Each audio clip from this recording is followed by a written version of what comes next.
तो पढ़ाई के साथ युद्ध सीखना बहुत जरूरी है। भाई जीवन में कभी भी युद्ध करना पड़ सकता है। 2 अटेम्प्ट आईएएस का दिए हो गए तो ठीक है, वरना कुछ एंटरप्रेन्योरशिप। आईएएस की, यूपीएससी की परीक्षा, सिविल सेवा की, स्टेट सेंटर मिला के 2 से ज्यादा देना ही नहीं चाहिए। मतलब देने का मतलब यह कि आपने 2 अटेम्प्ट आईएएस का कायदे से दे दिया, हो गया, बहुत अच्छी बात है। नहीं हुआ, उसी वक्त कुछ और शुरू करिए, सिक्योर रहोगे, शांति रहेगी मन में। 2 अटेम्प्ट देने के बाद उससे पहले 2 चीज का बड़ा नशा है, एक परसेंटेज का, एक नौकरी का।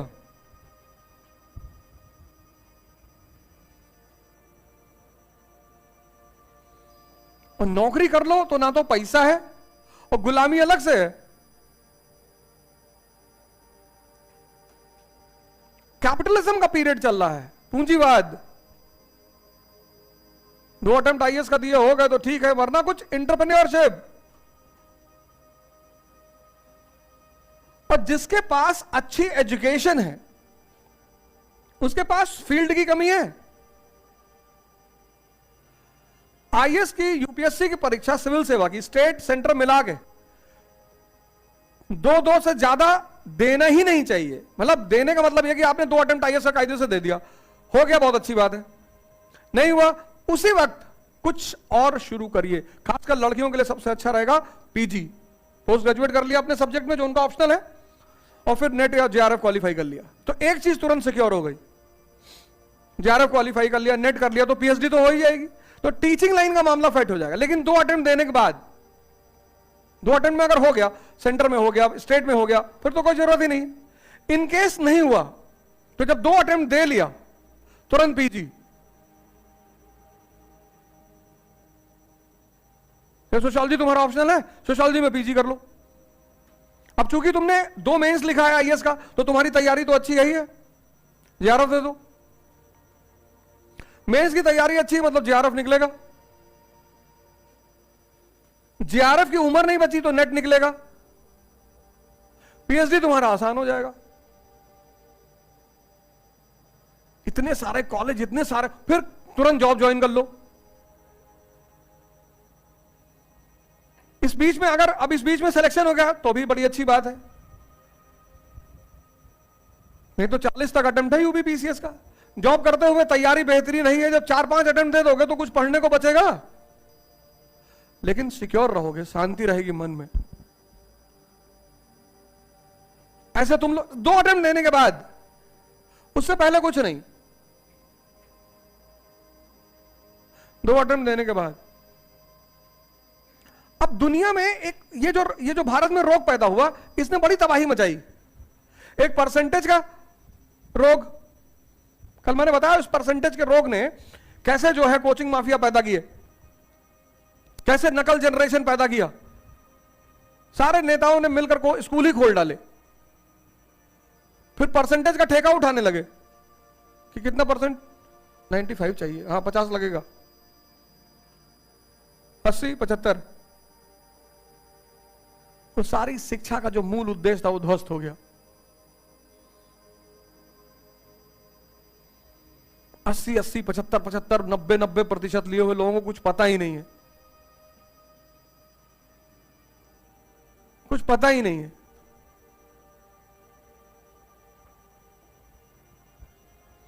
अपनी अपनी कहानी सुना रहे हैं। उसी बीच नई यूनिवर्सिटियां खुल गई, व्हाट्सएप यूनिवर्सिटी खुल गई, ये एक नई यूनिवर्सिटी है।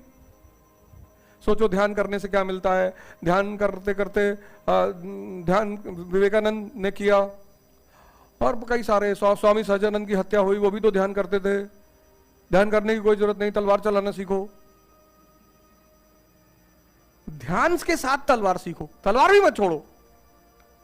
यही तो है समुराई जापान का। भाई जीवन में कभी भी युद्ध करना पड़ सकता है, तो पढ़ाई के साथ युद्ध सीखना बहुत जरूरी है।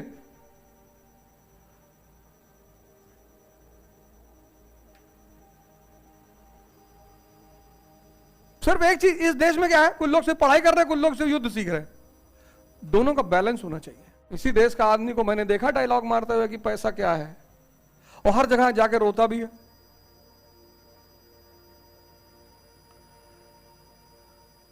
इसी देश के आदमी को मैंने देखा डायलॉग मारते कि पैसा क्या है, लेकिन देने की बारी आ जाता है, भैया किडनी में बहुत दर्द हो रहा था,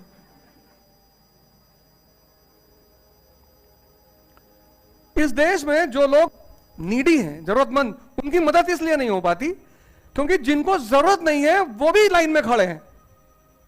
अभी तो हनुमान मंदिर पे गमछा बांटना शुरू करो रिक्शे वालों को, कुछ लोग कार आगे लगा के उतर आएंगे। भैया शुद्ध मंगतों का देश है, चाहिए सब कुछ, देना कुछ नहीं है। देने में डायलॉग बाजी, मूर्ति के सामने खड़े हैं, तन मन धन सब अर्पित तुमको। किसी जिंदा आदमी के सामने नहीं कह रहे हैं, पत्थर के सामने कह रहे हैं।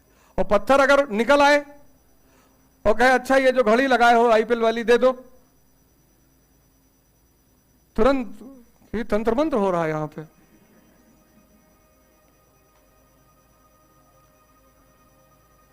किसी जिंदे आदमी से कह के देखो तन मन धन सब अर्पित तुमको, कहेगा मन इतना खराब है तुम्हारा, उसको लेके हम करेंगे क्या? और तुमको डायबिटीज है, तन तुम्हारा भी, तन भी खराब है, 2-4 लाख रुपया रखे हो वही दे जाओ, धर्म परिवर्तन कर लेगा। कि फलाने मंदिर में गए थे, भगवान को पैसे क्या जरूरत है, जिसके पास सारा ब्रह्मांड है।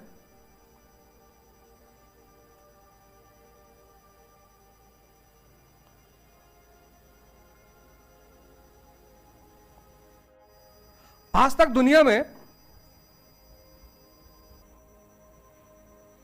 5 ऐसे देशों का नाम बताओ जिस पर किसी ने कभी हमला ही नहीं किया।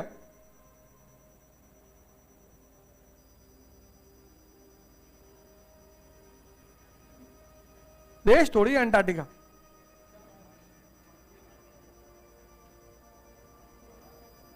हाँ? नहीं, नेपाल पर हमला हुआ है, नेपाल पर हमला हुआ है, भूटान पर भी हुआ है, भूटान पे कब्जा हुआ है। इजराइल देश ही नहीं है।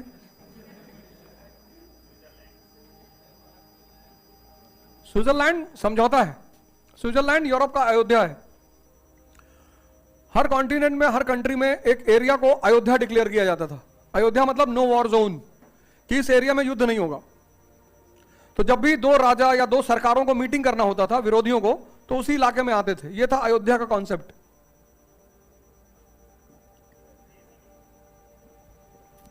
यह अयोध्या का कॉन्सेप्ट था। मंगोलिया पे कभी हमला नहीं हुआ,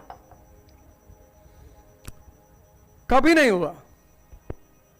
क्यों? कुछ पाने को है ही नहीं।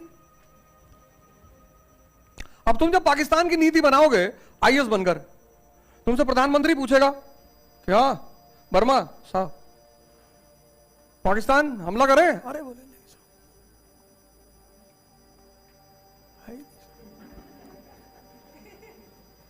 नंगे साहब।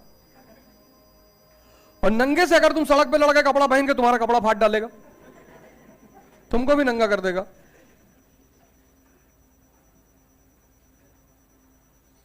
और पहले हमला करोगे पूरी दुनिया कहेगी बताओ नंगे को मार रहे थे। बताओ अगर सड़क पे कोई नंगा जा रहा तुम उसको मारो तो तुमको सिंपैथी नहीं मिलेगी, उसको मिलेगी। पूरी दुनिया उसकी तरफ खड़ी हो जाएगी।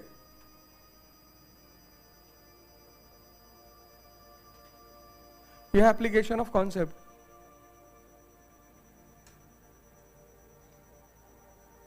ब्राह्मण, जैन, बुद्ध टेंशन पैदा कर रहे थे, अशोक ने धम्म चलाया। हिंदू, मुसलमान, शिया, सुन्नी टेंशन पैदा कर रहे थे, अकबर ने दीन इलाही चलाई। आज भी समाज में टेंशन है।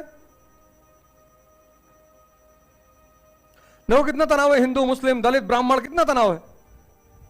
और तनाव तो होगा ही। 1 अरब 50 करोड़ जनसंख्या हो गई। अब वो 545 लोगों को सुकून से राज करना है। नहीं तो ये 1 अरब 50 करोड़ पहुंच जाएंगे पार्लियामेंट कि हमको नौकरी चाहिए। कोई कहेगा अस्पताल नहीं हमारे इलाके में, गांव में। कोई कहेगा हमारे इलाके में बस नहीं चलती है। ये सब पहुंच जाएंगे पार्लियामेंट। तो उन 545 लोगों ने डिसाइड किया कि इनको उलझा दो। ये लो, ब्राह्मणों ने तुम्हारे कान में तेल डाला था। अच्छा, उसी में नाच रहा है।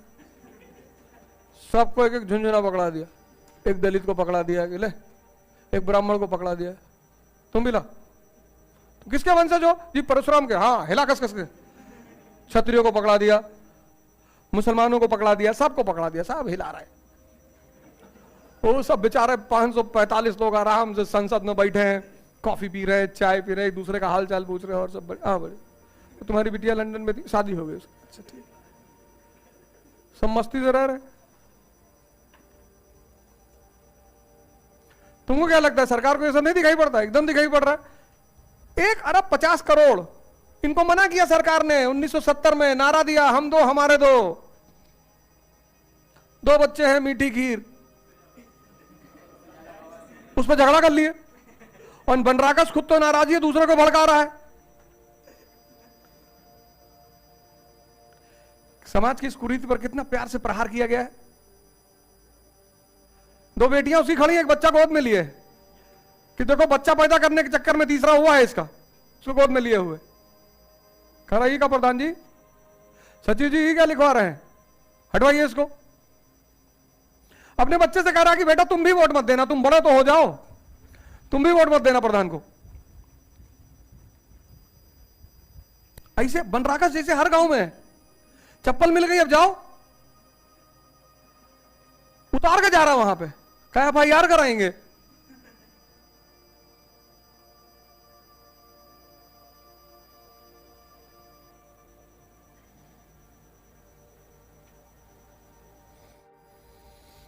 भारत देश को चलाना है, भारत देश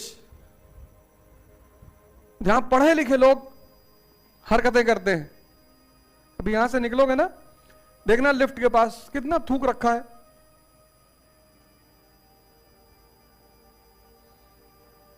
लिफ्ट के दरवाजे में पैर लगा के खड़े रहते हैं, 5 मिनट से पैर लगा के खड़े हैं। सेंसर है, खराब हो जाएगा, अंदर जाओगे और सेंसर फेल कर गया, सीधे नीचे और फिर ऊपर।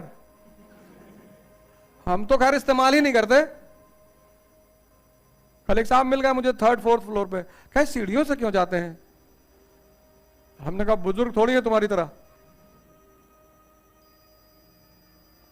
जो तुम मेहनत करते हो वो खाली थोड़ी जाती है, तुम्हारे शरीर को मजबूत करती है, पसीना बहता है ना। मेवा खाने से ताकत आती तो अंबानी का बेटा खली होता,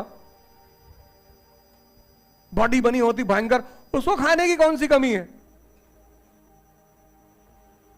देखो मुकेश अंबानी जी के बेटे को, पसीना नहीं बह रहा है। नहीं तो रिक्शा वाला मजदूर, कभी इनका हाथ पकड़ के देखो, ये जो मकान मजदूर बनाते हैं, कभी इनसे लड़ के देखो कुश्ती, नचा के फेंक दे। इतनी ताकत है शरीर में, वो ताकत आई कहां से? ये तो मेवा खाते नहीं, पसीना बह रहा है। ना बेचारे काजू खाएं, ना पिस्ता खाएं, ना बादाम खाएं, गोश्त भी लाते हैं तो वो जो बचा हुआ होता है। तुम तो चिकन ले आए 400 रुपया किलो, उसका पैर छोड़ आए, पंजा लेग तो लेके चले आए, पंजा छोड़ आए, वो उस पंजे को खरीद के ले आते हैं 50 रुपए किलो। अब इतना पैसा तो है नहीं 400 रुपए किलो चिकन ले ले, दिन भर में 400 कमाया ही है, तो 50 रुपए किलो जो पंजे, क्योंकि पंजा लेके कोई नहीं आता, सब फेंक देते हैं, वो उसको ले आते हैं 50 रुपए किलो।